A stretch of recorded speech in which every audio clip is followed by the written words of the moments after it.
வணக்கம் ஜோதி நண்பர்களே. 2026 குரு பெயர்ச்சி பலன்கள். 2026 ஜூன் மாதம் குருவானவர் மிதுன ராசியிலிருந்து கடகராசிக்கு பெயர்ச்சியாகி அங்கே உச்ச கதியில் அடுத்த ஒரு வருட காலத்துக்கு சஞ்சாரம் செய்வாங்க. இந்த வருடத்தினுடைய இறுதியில் குருவுக்கு கேதுவனுடைய சேர்க்கை என்பதும் கிடைக்கும்.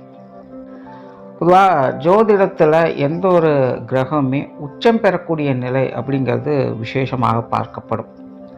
காரணம் என்னென்னா, ஒரு கிரகம் உச்சம் பெற்றிருந்ததா அது ராசி நிலைகளுக்கு ஏற்ப கட்டாயமாக அதனுடைய பலனை கொடுத்துரும். அப்போ இந்த குரு உச்சம் பெறக்கூடிய நிலை அப்படிங்கிறது ரொம்பவுமே விசேஷமானது. காரணம், கிரகாதிபத்திய வகையில் குருவானவர் முழு சுப கிரகம் அப்படின்னு சொல்லக்கூடியது. அதனால் ஒரு சுப கிரகம் உச்சம் பெறக்கூடிய நிலை அப்படிங்கிறது எப்போவுமே ஒரு சாதகமான பலன்களை கொடுக்கும், நல்ல விஷயங்களை கொண்டு வந்து சேர்க்கும். ஜென்ரலாகவே குரு உச்சம் பெறக்கூடிய காலகட்டங்கள், ஆட்சி நிலை பெறக்கூடிய காலகட்டங்கள் என்ன ஆகும் அப்படின்னு பார்த்திங்கன்னா, எல்லா விஷயங்களுமே சமனாகும். எந்த ஒரு காரியமாக இருந்தாலும் அது நடுநிலையோடு செயல்படும். அதாவது ரொம்ப ஓவர்ஃப்ளோவாக போயிட்டுருக்கிற விஷயங்கள் எல்லாத்தையுமே குறைச்சி சமநிலைக்கு கொண்டு வரும். ரொம்ப அடிமட்டத்தில் இருக்கக்கூடிய விஷயங்கள் எல்லாத்தையுமே டெவலப் பண்ணி அதையும் ஒரு சமநிலைக்கு அது கொண்டு வந்து சேர்க்கும். ஸோ இப்படி எல்லா விஷயங்களையுமே நிறை குறைகளுக்கு தகுந்த மாதிரி அதை சமன்படுத்தும், பண்படுத்தும்னு சொல்லலாம். ஆனால் இந்த குருனுடைய நிலையானது இந்த அராஜக விஷயங்களையும் கொஞ்சம் கட்டுப்படுத்தவே செய்யும். அதாவது அதர்ம விஷயங்கள் குறைந்து தர்ம விஷயங்கள் மின்னுயிரும் சொல்லலாம். தவிர இந்த இயற்கை சம்பந்தப்பட்ட விஷயங்களும் கூட நல்ல வகையில் பயன் தரக்கூடிய வகையில் அமையும். அதனால் இந்த குரு உச்சம் பெறக்கூடிய அந்த காலகட்டங்களில் பார்த்திங்கன்னா நல்ல மழை வளம் என்பது இருக்கும். விவசாயம் சார்ந்த வியாபாரங்கள் அப்படிங்கிறது நல்லபடியாக அமையும். ஆன்மீகம், அறிவியல், கல்வி ரீதியான விஷயங்கள், வித்வத்தன்மை பலம் பெறக்கூடிய நிலைகள், குழந்தைகளுடைய முன்னேற்றம் சார்ந்த விஷயங்கள், சொத்து சுகங்கள் சம்பந்தப்பட்ட விஷயங்கள், பொருளாதார நிலைகள், இது எல்லாமே பார்த்திங்கன்னா ஒரு சீரான நிலைகளுக்கு அது மாற ஆரம்பிக்கும். அதாவது எந்த ஒரு நிறை குறையும் இல்லாத அமைதியான சுமூகமான நிலைகள் எதுவோ அந்த நிலைகளுக்கு கொண்டு சேர்க்கும். அதற்கான வழிகளை இந்த காலகட்டம் காமிக்கும். சுருக்கமாக சொல்லணும்னா, ஒரு பீஸ்ஃபுல்லான லைஃபுக்கு என்ன தேவையோ அந்த விஷயங்கள் இந்த காலகட்டங்களில் மேலோங்கும் அப்படின்னு சொல்லலாம். பொருளாதாரம் அப்படின்னு சொல்லும்போது இப்போது தங்கம் அப்படிங்கிறது ரொம்ப ட்ரெண்டிங்காக இருக்குது. ரொம்ப நாளுக்கு நாள் உயர்ந்துக்கிட்டே இருக்குதுன்னு சொல்லிகிட்டு இருக்கு. நிறைய பேர் தங்கம் விலை அப்படிங்கிறது உயரும் உயரும் அப்படின்னு சொல்லிகிட்டு இருக்காங்க. ஆனால் நான் இந்த வருட பலன்களையும் சரி, இதற்கு முன்னாடி போட்ட சனிப்பெயர்ச்சி பலன்களையும் சரி, தங்க நிலை அப்படிங்கிறது கரெக்ஷன் ஆகும் தான் சொல்கிறேன். குறிப்பாக இந்த வருட கடைசி வரைக்கும் பார்த்திங்கன்னா தங்கத்தினுடைய விலை கொஞ்சம் குறைஞ்சிட்டு தான் வரும். பெரிய அளவில் மேலே போகிறதுக்கு வாய்ப்பு இல்லை. இந்த கேதுவனுடைய சேர்க்கையெல்லாம் குரு கிராஸ் பண்ணதுக்கு அப்புறமா தங்கத்தில் சிறு சிறுதாக முதலீடு பண்ணுங்கள். அது உங்களுக்கு லாங் டேர்மில் ஒரு நல்ல அசட்டாக அமையும். இப்போதைய நிலையில் வெயிட் பண்ணுறது தான் நல்லது. அதைத்தான் கிரகங்கள் சொல்லுது. ஸோ பொதுவான வகையில் இந்த குருவனுடைய அமைப்பானது எல்லா விஷயங்களையுமே ஒரு சமச்சீரான வகையில் செயல்படும்னு சொல்லலாம். இனி மேற்கொண்டு உங்களுடைய ராசி மற்றும் லக்னத்துக்கு இது என்ன மாதிரியான பலன்களை கொடுக்குது அப்படிங்கிறத பார்க்கலாம். நீங்கள் சொல்லக்கூடிய விஷயங்கள் எல்லாமே உங்களுடைய ராசிக்கும் பொருந்தும், லக்ன ரீதியாகவும் அது பொருந்தும். மேஷ ராசி மற்றும் மேஷ லக்னம். பொதுவாக மேஷத்தை பொறுத்த வரைக்கும் இந்த குரு பெயர்ச்சி ரொம்பவுமே சிறப்பான பெயர்ச்சி அப்படின்னு சொல்லலாம். ஒரு பக்கம் மேஷத்துக்கு 7.5 சனிங்கிறது நடந்துக்கிட்டு இருக்கு. ஆனாலும் அதனுடைய பாதிப்புகள் பெரிய அளவுக்கு இல்லாத மாதிரி மற்ற கிரகங்கள் உங்களுக்கு சப்போர்ட்ஃபுல்லாக தான் வேலை செஞ்சுக்கிட்டு இருக்குது. அதனால் மேஷராசியை பொறுத்த வரைக்கும் 7.5 சனி ஆரம்பித்த காலத்தில் கொஞ்சம் ஸ்ட்ரகிளாக இருப்பாங்க. அதுக்கப்புறம் அப்படி இப்படின்னு எல்லாத்தையுமே சமாளித்து கொஞ்சம் ஸ்டடியாக தான் இருக்காங்க. ஏன்னா அடிக்கடி சில நேரங்கள் தவிர்க்க முடியாத விரயங்கள், செலவுகள், அலைச்சல்கள் அப்படிங்கிறது வந்து போகத்தை செய்யும். பட் அதுவுமே பெரிய அளவுக்கு சங்கடம் அப்படின்னு சொல்கிறதுக்குள்ள எதுவும் இல்லை.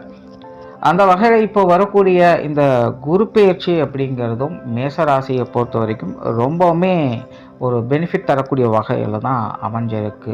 ஜென்ரலாகவே 4ஆம் இடத்து குரு அப்படிங்கிறது ரொம்பவுமே சிறப்பு வாய்ந்ததாக கருதப்படும்.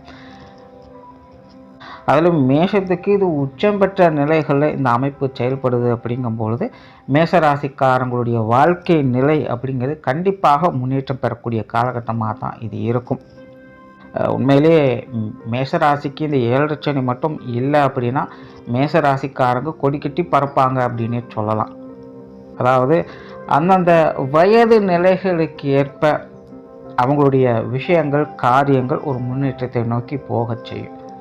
ஒரு 7 சனி இருக்கிறதுனால ரொம்ப பெரிய அளவில் இல்லை அப்படின்னாலும் கூட தேவைக்கேற்ப உங்களுடைய வாழ்வாதாரத்தையும் முன்னேற்றங்களையும் பார்க்கக்கூடிய ஒரு காலகட்டமாக தான் இருக்குது. குறிப்பாக இந்த சொத்து சுகங்கள் வகையில் நல்ல ஆதாயம் தரக்கூடிய விஷயங்கள் அமைஞ்சு வரும். ஸோ இந்த காலகட்டங்களில் நிறைய பேர் வீடு வாகன யோகங்களை பெறக்கூடிய அமைப்புகள் இருக்குது. ஸோ மேஷராசிக்காரங்க மேஷ லக்னக்காரங்க எல்லாத்துக்குமே பார்த்திங்கன்னா ஏதாவது ஒரு அசட்டை நமக்காக உண்டாக்கிக்கணும், டெவலப் பண்ணிக்கணும் அப்படிங்கிற எண்ணங்கள் அதிகரிக்கும். அது சார்ந்த விஷயங்கள் காரியங்கள் அவங்க ரொம்பவுமே மும்மரமாக ஈடுபட்டுக்கிட்டும் இருப்பாங்க. ஸோ சமீபகாலமாகவே மேஷராசிக்காரங்க மேஷ லக்னக்காரங்களாக பார்த்திங்கன்னா இந்த வீடு நிலபுலங்கள் சம்மந்தப்பட்ட விஷயங்கள், வாகன ரீதியான விஷயங்கள், இல்லைன்னா இந்த தொழில் வேலை சம்மந்தப்பட்ட விஷயங்களுக்கான அசட் சம்மந்தப்பட்ட விஷயங்களுடைய பேச்சுவார்த்தைகள் அவங்களுடைய வாழ்க்கையில் அதிகமாக இருந்துக்கிட்டு இருக்கும். ஸோ அந்த மாதிரியான விஷயங்கள் காரியங்கள் எல்லாம் ஈடேற்றி கொள்வதற்கான ஒரு காலகட்டமாக இது உங்களுக்கு அமையும். ஸோ இந்த அசட் சம்மந்தப்பட்ட விஷயங்கள் நீங்கள் என்னெல்லாம் பிளான் வச்சுருக்கீங்களோ அதெல்லாமே இந்த காலகட்டங்களில் நீங்கள் செய்து முடிக்கக்கூடிய திறன் என்பது உருவாகும். 7 சனி நடக்கிறதுனால நிறைய பேருக்கு ஏதாவது கடன் வாங்கியாவது இடம் வாங்கலாமா, வீடு கட்டலாமா அப்படிங்கிற எண்ணங்கள்லாம் அதிகரிக்கும். ஸோ அந்த மாதிரியான விஷயங்கள் கூட இந்த காலகட்டங்களும் உங்களுக்கு ரொம்ப நல்ல முறையில் கை கொடுக்கும்னு சொல்லலாம். அதாவது இந்த கடன் சார்ந்த விஷயங்கள் அப்படிங்கிறது இந்த அசட் சம்மந்தப்பட்ட விஷயங்களுக்கும் கல்வி ரீதியான விஷயங்களுக்கும் ரொம்ப சாதகமாக இருக்கும். ஆனால் அதுவே மற்ற விஷயங்களில் நீங்கள் கடன் வாங்குறீங்க அப்படின்னா அதில் கண்டிப்பாக கவனம் என்பது தேவை. இந்த உடல்நலம் சம்மந்தப்பட்ட விஷயங்கள்லாம் இந்த காலகட்டங்களில் உங்களுடைய கட்டுப்பாட்டில் இருக்கும்னு சொல்ல நிறைய பேருக்கு ஹெல்த் பெனிஃபிட்ஸ் அப்படிங்கிறது அதிகமாகவே இருக்குது. தொடர்ந்து ரொம்ப நாளாக மெடிக்கேஷன்லாம் இருக்கீங்க அப்படிங்கும்போது அதெல்லாம் கண்ட்ரோல் ஆவதற்கான காலகட்டமாக இது இருக்கும். ஸோ இந்த உடல்நல விஷயங்கள் மேம்படுதல் என்பது அதிகரிச்சுக்கிட்டே இருக்கும். ஆன்மீக எண்ணங்கள் கொஞ்சம் மேலோங்கும். அமைதி தரக்கூடிய விஷயங்கள், சந்தோஷம் தரக்கூடிய விஷயங்கள் காரியங்களில் ஈடுபட்டு வருவீங்க. பொதுவாக மேசராசி அப்படின்னாலே கொஞ்சம் அவசர குணம் என்பது இருக்கத்தான் செய்யும். ஆனால் இந்த காலகட்டங்கள் அந்த மாதிரிலாம் இல்லாமல் ஒரு நிதானமான நிலைகளில் செயல்பட்டு வருவீங்க. அதெல்லாம் உங்களுடைய மனசு கொஞ்சம் இதமாகவும் சந்தோஷத்தையும் கொடுத்துக்கிட்டு வரும். இல்லங்களில் சுப காரியங்கள் என்பது ஈடேறும். அதிலும் குறிப்பாக குழந்தைகளுக்கான சுப காரியங்கள் அல்லது இந்த வீடு நிலபலங்கள் சம்பந்தப்பட்ட விஷயங்களுக்கான சுப காரியங்கள் அப்படிங்கிறதெல்லாம் இந்த காலகட்டங்கள் ரொம்ப சிறப்பாக இருக்குது. அதே போல் பெற்றோர்களுக்கான சுப காரியங்களும் இந்த காலகட்டங்களில் சாதகமாக இருக்கும். மாணவர்களுக்கு கல்வி வித்தை சம்பந்தப்பட்ட விஷயங்கள் ரொம்பவுமே சாதகமாக இருக்குது. மாணவர்கள் சிறப்பான பலன்களை பெறக்கூடிய ஒரு காலகட்டம். மாணவர்களுடைய எண்ணங்கள் எல்லாமே ஈடேறக்கூடிய ஒரு காலகட்டமாக இருக்கும். ஸோ கல்வி வித்தைகள் உங்களுடைய தேவைகள் என்னவோ அதெல்லாமே உங்களுடைய முயற்சியால் கண்டிப்பாக பார்க்கக்கூடிய ஒரு காலகட்டம் தான் இது.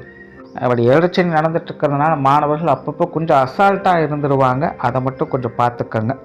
மற்றபடி கல்வி வித்தைகளில் கிரகங்கள் உங்களுக்கு ரொம்பவுமே வலுவாகத்தான் இருந்துட்டு வருது. ஸோ மாணவர்களுக்கு ரொம்பவுமே சிறப்பான அமைப்பை இது கொடுக்குது.